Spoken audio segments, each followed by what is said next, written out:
The Hall of Sleepers and the rulers of the pre-flood civilizations. Well, 8 scientists wanted to research this, and they ventured into the hidden dungeons of Tibet in search of the entrances to Shambala. Tibet harbors numerous mysteries and secrets, among which is the enigmatic Hall of the Sleepers. Local legend suggests that one cannot simply enter this place as though it were an ordinary room. Instead, astral reincarnation is required, and to onlookers, the individual's body will appear inert, yet through the third eye they will journey to realms beyond the reach of mere mortals. It's believed millennia ago, humans possessed supernatural powers, enabling them to journey to the realm of the gods, quote unquote, and to other dimensions, transcending their physical form. Today, such abilities seem lost to humanity for various reasons. However, there are instances where individuals experience this phenomenon spontaneously without conscious intent, and notably, even the most enlightened monks cannot deliberately access the Hall of Sleepers, leading to multiple theories about its inhabitants. The Constant Deccan's Diary. Years ago, the diary of the renowned Belgian explorer Constant de Deccan was auctioned in Bruges. His life's work was the exploration of Tibet. He managed to visit many places of great importance to the Tibetans. His rapport with the locals enabled him to access sacred sites and remarkable landmarks. His journey began with a botanical mission to China. Captivated by the knowledge of alchemists, botanists, and medicine, he was eager to acquire the wisdom of Tibetan monks, who were rumored to possess the ability to cure any disease using minerals and plants. The records of his expedition are preserved in the State Museum of Belgium. And altogether, Deccan undertook approximately 10 extensive expeditions to Tibet. His final expedition was not only prolonged, but he also chose to settle near the Tian Shan Mountains. Over the course of 3 years, he forged friendships with the locals, explored numerous temples, and consistently showed his appreciation and respect for the Tibetan people. One day, Erdem, a monk who was acquainted with him, invited Deccan to meet with the elder. And following their discussion, Deccan was escorted out of the temple's inner sanctum. He detailed the subsequent events in his diary, which were recently auctioned off to a private collector. He said, "I received an invitation to explore the Sleeper's Cave on Mount Tian Shan. Erdem, my friend, informed me that I would be the first European to set foot there. This is an immense honor for me, possibly the pinnacle of my life." Later that day, as evening approached, Deccan and 3 local monks serving as guides arrived at the cave's entrance. They removed several flat stones, revealing a hidden passage behind them. Deccan entered and was greeted by numerous Buddha statues in gold, wood, and stone, representing the deity in various forms. And the hall spanned approximately 8 to 10 meters, about 30 feet. A passage led deeper from this room. Erden, the monk, beckoned the researcher, and they proceeded down the passage. Ahead lay another hall, where elders sat, some resembling mummies, others appearing alive. The Belgian was incredulous at the sight of people in a sealed cave, especially given the low temperature, barely above 7 degrees Celsius. Inquiring about the figures before them, the monk explained that those were sages in a state of samadhi. Their consciousness departed from their bodies, journeyed to other realms. He said they would awaken in time to impart their wisdom to future generations. I guess that's what we call, after our physical passing, perhaps the resurrected body. Now, Constant was astonished and skeptical of their vitality. Upon requesting to touch one, Erden hesitantly agreed. To his surprise, the elder felt significantly warmer than the air. "He is indeed alive," Constant explained. "Silence," the monk cautioned. they must not be aroused unwillingly lest their consciousness fails to return. References to the Hall of Sleepers appear in various sources, often suggesting that in times of peril to humanity, sages, sorcerers, and magicians in a state of samadhi will awaken to save the earth from destruction. It's uncertain if the monks from this cave are the aforementioned sages or magicians. However, it's evident that our world experiences not only technological advances but also spiritual progress. Perhaps there is truth in this for humanity. One account from the 20th century mentions that two individuals who have entered this cave, a local yogi in 1959, recounted a meditation experience where he detached from his body and found himself in a vast room. Towering crystal sculptures of rulers from ancient civilizations stood dozens of meters tall, with their subjects kneeling at their feet. These figures appeared alive yet dormant, and further on, an even larger hall housed 3 sarcophagi crafted from pinkish-orange glass, each flickering subtly. Inside, with eyes closed, lay enormous beings. None resembled humans, one with dark blue skin, another with pale, nearly translucent skin, and a third with matte gray skin. The yogi, overwhelmed by fear, abruptly returned to his physical body.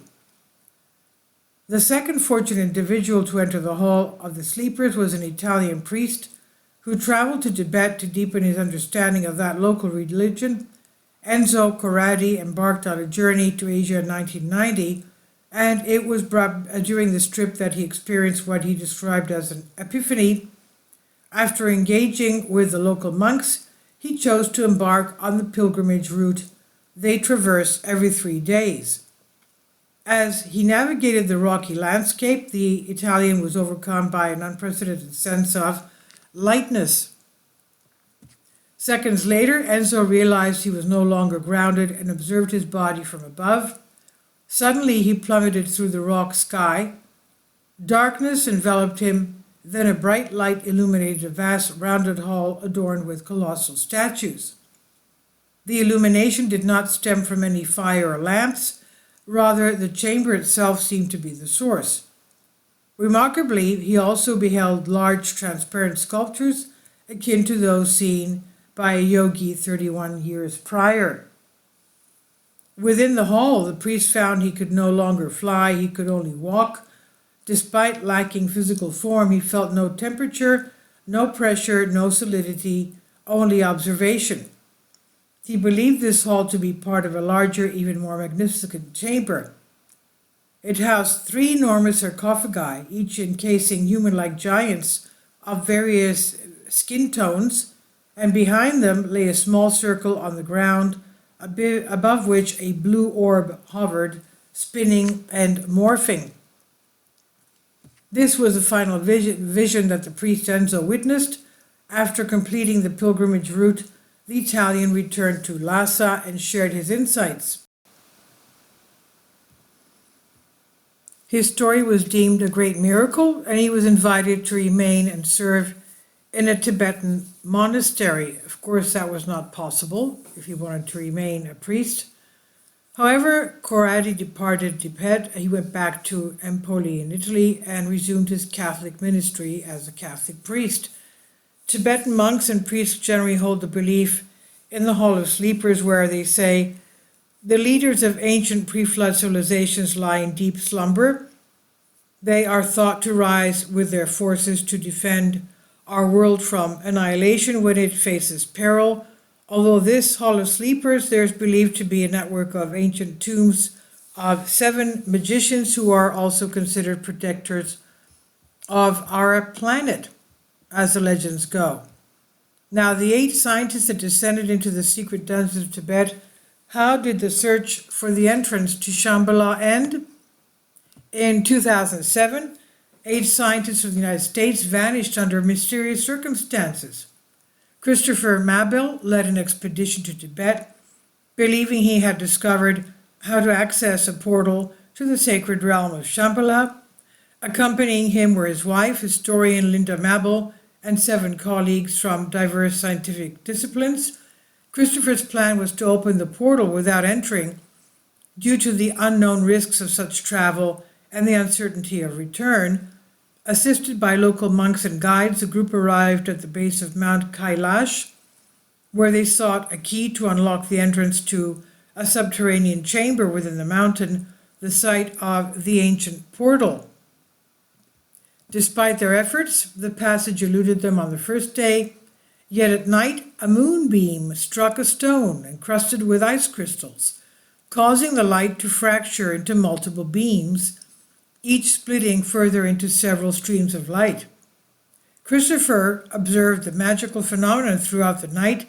In the morning, when the moon's rays converged unexpectedly at a single point, he discovered a passage. Overcome with sleepiness, he requested his colleagues to let him rest briefly before the most critical moment of their expedition. Hours later, the anticipated event unfolded. As the leader slumbered, the stone slab sealing the entrance was removed, readying for the descent into the dungeon. And concurrently, an incident with the locals occurred. They strictly prohibited any contact with the stone and hastily departed when the removal commenced. Christopher inspected the entrance within Mount Kailash. A staircase descended. Its steps were markedly worn, indicating great antiquity. Beneath was unexpectedly easy rarity in enclosed spaces such as rooms, caves, and dungeons. Christopher appeared to intuitively know the way forward. At the staircase's end, two pathways presented themselves to the explorers. The man swiftly selected one, leading the group further into the depths. The walls bore peculiar symbols and illustrations, akin to abstract art and cryptic script. Occasionally, intriguing stone sculptures resembled thrones or pedestals were encountered, which once evidently supported something significant. The scientists found themselves in a spacious hall.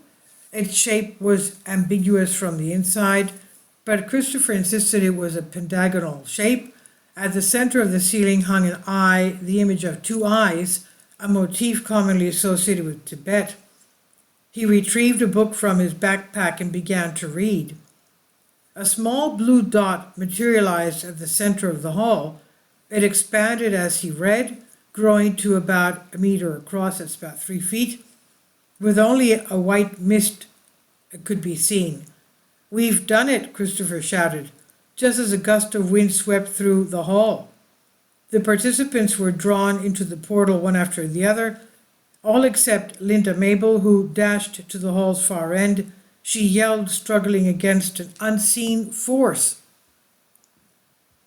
The monks rushed into the hall, one of them clad in golden armor or costume resembling armor, clutching an amulet in his hand. They formed a human chain holding hands. The man closest to the portal, adorned in the same golden attire, cried out, extending the amulet in his hand. Within moments, the portal began to shrink and then sealed shut completely. Despite her attempts to discuss the individuals lost through the portal, the woman was expelled from Tibet. Meanwhile, in Boston, Linda sought assistance. She recounted all that she had witnessed and endured.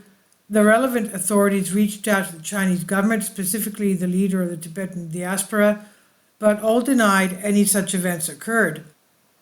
Whether Linda's husband truly succeeded in opening a portal to Shambala or another realm remains a mystery, because he disappeared into it with the others. Officially, all 8 members of the expedition were reported missing. This is from Soul Ask. Please leave your comments, and thank you for your support. Please support my Patreon account.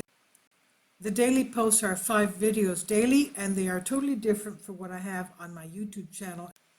Thank you so much for your support and that you find all my content so interesting. You'll find the Patreon account details in the description box below.